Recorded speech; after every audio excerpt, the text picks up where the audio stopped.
مختار بن ابو عبیدہ ثقفی،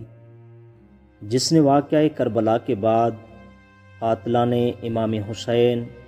علیہ السلام کو چن چن کر وصل جہنم کیا،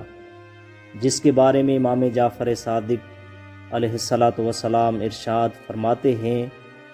کہ واقعہ کربلا کے بعد آل محمد کی مستورات میں سے کسی مستورات نے اس وقت تک سیاہ لباس نہیں بدلا، سر میں کنگھی نہیں کی، جب تک مختار ثقفی نے قاتلان امام حسین کے سر مدینے نہیں بھیجے۔ اسی طرح آپ کے بارے میں امام سجاد علیہ السلام ارشاد فرماتے ہیں کہ اللہ مختار پر رحم فرمائے کہ اس نے ہمارے گھروں کو آباد کیا۔ اور آپ کے بچپن کا ایک واقعہ ملتا ہے، کتاب بہار میں اسبق سے مروی ہے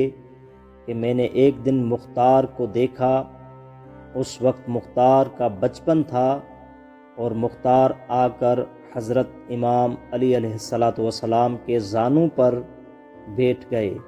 اور حضرت امام علی علیہ السلام مختار کے سر پر ہاتھ پھیر کر فرما رہے تھے کہ تو بڑا دانا و دانش مند ہوگا۔ اور ایک مرتبہ اور آپ کے بارے میں حضرت امام علی نے فرمایا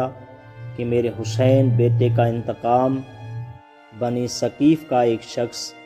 مختار بن ابو عبیدہ لے گا۔